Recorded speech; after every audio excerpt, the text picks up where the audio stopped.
India's first two-wheeler EV stock going to list. Hi, this is Dev and watching Traders Diary और आज हम बात करने वाले हैं ओला इलेक्ट्रिक आईपीओ के ऊपर। इस आईपीओ का इन्वेस्टर एक लंबे टाइम से वेट कर रहा था। आईपीओ की डिटेल आपके सामने है। 14,040 रुपीज का मिनिमम इन्वेस्टमेंट यहाँ पर करना पड़ेगा। 195 शेयर्स की लॉट साइज है एंड यहाँ पर आपके सामने RHP एंड PDF आपको देखने को मिलेगा कंपनी के बारे में, कंपनी के फ्यूचर प्लान के बारे में, कंपनी का रिस्क एंड एडवांटेजेस क्या है, ये सारी चीजें आपको देखने को मिल जाएगी। शॉर्ट में यहाँ पर इस बात को समझेंगे। वैल्यूएशन की बात तो बड़ा चिल्ला कह रहे हैं, बट एक्चुअल में ये 72 रुपए और 76 रुपए की प्राइस रेंज वाले स्टॉक क्या आपको सब्सक्राइब करना चाहिए। लेकिन अभी आपके सामने आईपीओ आ तो गया, बट इंटरेस्ट थोड़ा सा कम देखने को मिल रहा है। अभी 12:20 का टाइम हो रहा है, बट सिर्फ और सिर्फ 0.18 टाइम ही सब्सक्राइब हमें देखने को मिल रहा है। ये आईपीओ के अंदर बड़ा रिटेल का जो कॉन्फिडेंस है वो खोया सा लग रहा है। आईपीओ गेन्स के लिए जो पैसा लगाते थे वो शायद एक्सपेक्टेड जो प्रीमियम है वो 1% और गिर चुका है, 16% का ही रह चुका है। यानी कि अगर आप आईपीओ लगाते हैं एंड यहाँ पर आपको आईपीओ मिल जाता है तो 13 रुपए ऊपर अभी लिस्टिंग गेन्स आपको देखने को मिल सकते हैं। बट ये छोटा सा लिस्टिंग गेन है, तो कोई यहाँ पर रिस्क ले रहा है नहीं ले रहा है, ये तो शायद कहीं ना कहीं इंटरेस्ट में देखने को मिल रहा है। लेकिन इंटरेस्ट में कमी देखने को मिल रही है अभी तक। एंड ऑफ कोर्स ये डर होना भी चाहिए निवेशकों के अंदर। यहाँ पर एक लॉट में तो अब कोई काम ही नहीं करता है, 10-10 लॉट है यहाँ पर बाई करते हैं, और अगर मिल गई और वापस से यहाँ पर जो है ना पेटीएम जैसा कुछ हाल हो गया तो 2100 रुपए में जो लॉलीपॉप दिया वो अभी तक निवेशक भूल नहीं पाया। अभी तक वो लॉलीपॉप खत्म ही नहीं हुआ एंड निवेशकों के अंदर डर है कि अब भावेश जी आ गए, क्या एक नया लॉलीपॉप 72 रुपए या 76 रुपए में तो नहीं मिल रहा है। सो दैट डर तो लाजमी है। और वैल्यूएशन की जहां पर बात आती है तो 1.5 लाख करोड़ का यहाँ पर मार्केट कैप रखता था कभी पेटीएम, एंड आज तो यहाँ पर 50,000 करोड़ से भी बिलो का मार्केट कैप आपको देखने को मिल गया था। एक टाइम था कि 25-26 हजार करोड़ तक का मार्केट कैप गिर कर रह गया था। एंड ओला इलेक्ट्रिक के जो कॉम्पिटिटर्स हैं जैसे कि हीरो मोटोकॉर्प, जैसे कि Bajaj Auto and TVS Motors, इन सबके कंपैरिजन ओला ज्यादा वैल्यूएशन गेन करने की बात कर रहा है। जो प्री वैल्यूएशन है वो बहुत ज्यादा यहां पर देखने को मिल रही है। बजाज ऑटो के कंपैरिजन ओला इलेक्ट्रिक का आईपीओ का जो वैल्यूएशन है वो हमें देखने को मिल रहा है। और मांगा क्या जा रहा है, डिमांड क्या है, 76 रुपए का प्राइस तो आपको देखने को मिलता है। प्राइस बहुत छोटा देखने को मिलता है, बट प्राइस पर मत जाइए, मार्केट टू सेल्स की बात करिए। 6.6 टाइम, मोटी भाषा में समझें तो जो इनकी यहां पर रेवेन्यू है उसके कंपैरिजन जो मार्केट कैप है वो कितने गुना यहां पर देखने को मिला है।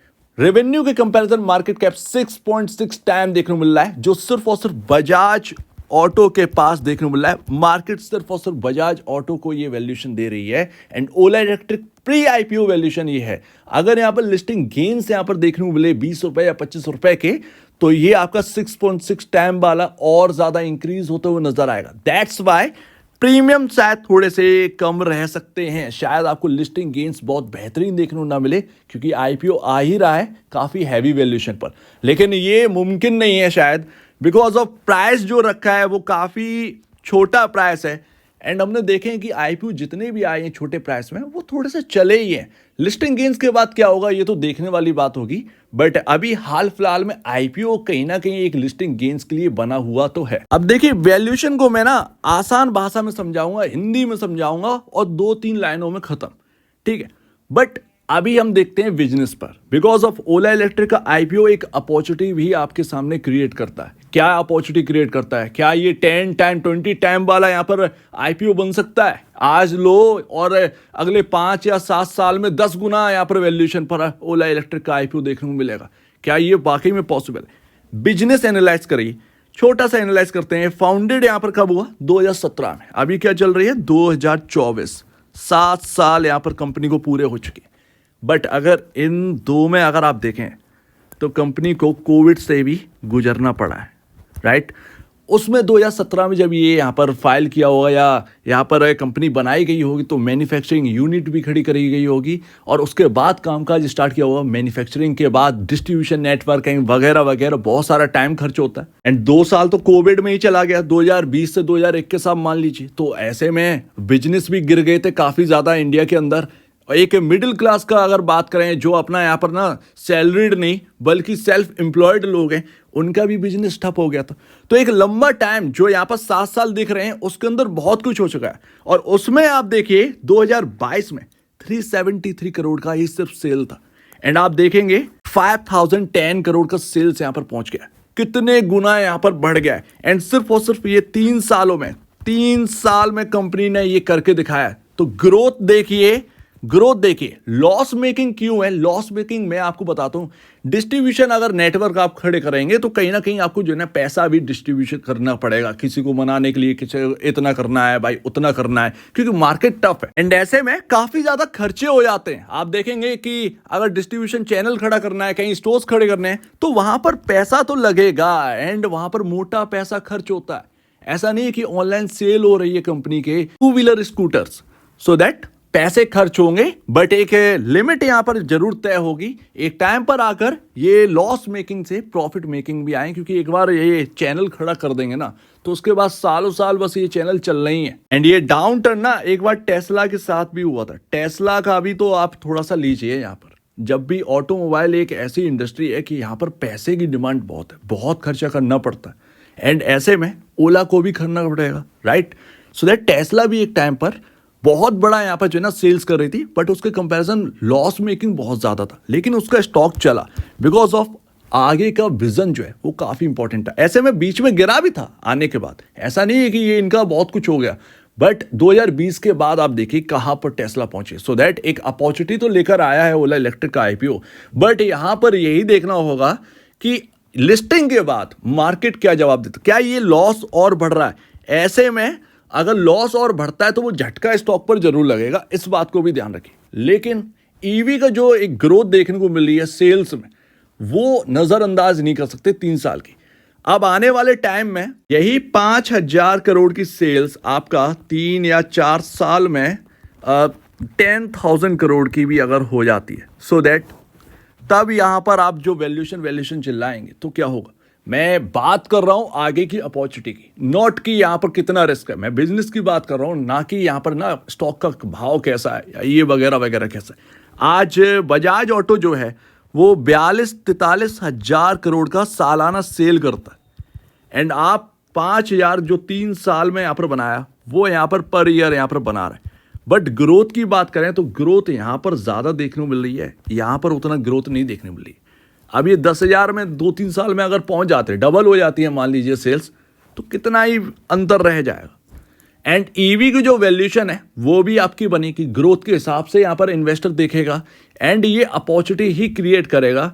बट अभी जो हाल फिलहाल में जो हाई वैल्यूएशन पर आज 6.6 टाइम पर एंड लिस्टिंग गेन्स अगर हो गए तो वो थोड़ी सी प्रॉब्लम वाली बात लग रही है। वो कहीं ना कहीं मार्केट एक डिस्काउंट को कहीं ना कहीं इस स्टॉक को करेगा। जो आईपीओ डॉक्यूमेंट है वहां पर एक इंपॉर्टेंट चीज देखने को मिल जाती है कि कितने नंबर ऑफ शेयर्स है, उससे आप मार्केट कैप अंदाजा लगा सकते हैं। 33,500 करोड़ का मार्केट कैप है, प्री आईपीओ वैल्यूएशन है ये ऑलरेडी जो मैंने पहली स्लाइड दिखाई थी जब वो 6.6 टाइम वाली, वहां पर लिखा हुआ था, मेंशन था।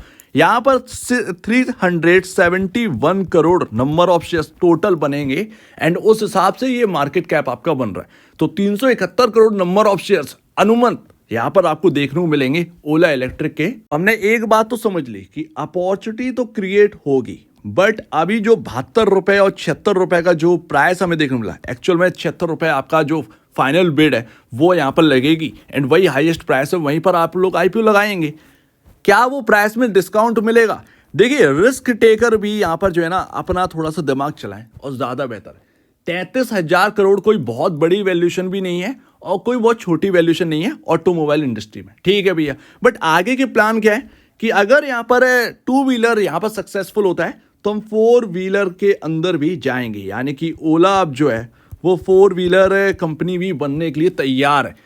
ये और एक अपॉर्चुनिटी क्रिएट करेगा।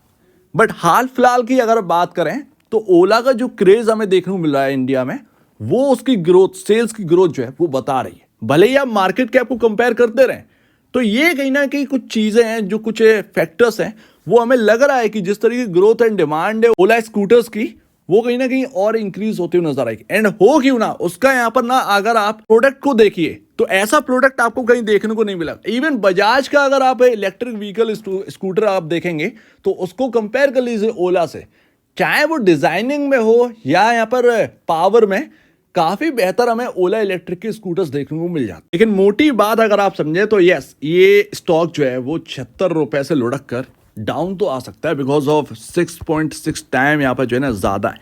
एंड वो तभी हो सकता है जैसे ही लॉस यहाँ पर इंक्रीज होता हुआ नजर आएगा, वो यहाँ पर ये सारी चीजें ना फीकी पड़ जाएंगी एंड वो 76 रुपए का जो आपका आईपीओ का प्राइस है वो कहीं ना कहीं डाउन देखने को मिल सकता है। बट ऐसे में आपको टैकल करना है ये सारी चीजें। देखिए ये ओला का जो यहाँ पर ना आगे की अपॉर्चुनिटी है उस पर बैटिंग तो होगी, लोग चाहे आप कहें या ना कहें, बट पेटीएम एक अलग डिफरेंट चीज हो जाती है। उनका वैल्यूएशन बहुत हैवी एंड प्राइस भी हैवी। एंड यहां पर अगर आप देखें ओला का मार्केट कैप इतना हैवी नहीं, एडजस्टेबल है। अच्छी खासी कंपनियां जो है ना वो कई कई कई कई कई गुना पर यहाँ पर ट्रेड कर रही हैं एंड उनको वैल्यू यहाँ पर प्रोवाइड करवा रहा है, वो नहीं स्टॉक टूट रहे हैं। तो यहाँ पर 33,000 करोड़ का मार्केट कैप वाला स्टॉक ऐसा नहीं होगा कि 5,000 या 4,000 करोड़ का रह जाएगा। ज़्यादा से ज़्यादा फीका पड़ेगा तो ज़्यादा से ज़्यादा 10,000 करोड़ का मार्केट कैप कम होगा, ठीक है ना। तो उससे ज़्यादा नहीं होगा। अगर डेंट पड़ेगा तो 30% तक का ही डेंट पड़ सकता है। बस ये ना हो कि भैया कंपनी फेल हो जाए। कंपनी अगर फेल हो जाएगी तो इन्वेस्टर फेल हो जाएगा, स्टॉक जो है फेल हो जाएगा, वो एक अलग कंडीशन हो जाती है। बट ज़्यादा से ज़्यादा आते वक्त यहाँ पर लिस्टिंग के टाइम ज़्यादा से ज़्यादा रिस्क लेकर आओ। कितने लेकर आओ? 30% का। तो वो जो रिस्क टेकर है, जो हाई यहाँ पर माइंड चलाते हैं मार्केट के अंदर, वो देखें ओला इलेक्ट्रिक की तरफ, क्योंकि लोग तो हिल गए हैं। जो इंटरेस्ट यहाँ पर देखने को मिल रहा है, जो लाइव हमें देखने को मिल रहा है कि बिडें कैसी लग रही है, वो तो बता रहा है कि आम निवेशक तो थोड़ा सा यहाँ पर पीछे हट रहा है, लेकिन जो रिस्क टेकर है उनको थोड़ा सा यहाँ पर जो है ना देखना पड़ेगा। एंड अपॉर्चुनिटी अगर क्रिएट हुई तो काफी बड़ी अपॉर्चुनिटी क्रिएट हो सकती है। और ये कॉन्फिडेंस सिर्फ और सिर्फ सेल्स या कह सकते हैं रेवेन्यू के बेसिस पर है। रेवेन्यू में जो जंप है वो काबिल तारीफ है एंड आगे की जो पॉसिबिलिटीज हैं वो यहाँ पर हो सकती हैं कि पॉजिटिव हो। तो उम्मीद है आईपीओ के बाद लिस्टिंग गेन्स आपको मिले ना मिले, लेकिन एक रियल प्राइस या एक सही प्राइस पर अगर आपको बाई करने को मिल गया तो शायद आगे ये एक अपॉर्चुनिटी क्रिएट कर सकता है। फिर चाहे आप उसको आईपीओ को लगाकर आप होल्ड कर लें, मिल जाए तो, या फिर अगर वो नीचे आए तो आप बाई कर लें, बट कहीं ना कहीं अपॉर्चुनिटी तो क्रिएट करेगा ये स्टॉक। सो उम्मीद है काफी कुछ आपको समझ में आया होगा। एक बार निवेश से पहले या बेचने से पहले अपने ब्रोकर एडवाइस से जरूर सलाह लीजिएगा। खुद की स्टडी करेगा, उससे बेहतर कुछ भी नहीं है। खुद की स्टडी मस्ट है। तो आप दीजिए मुझे वीडियो देखने के लिए बहुत बहुत धन्यवाद दोस्तों।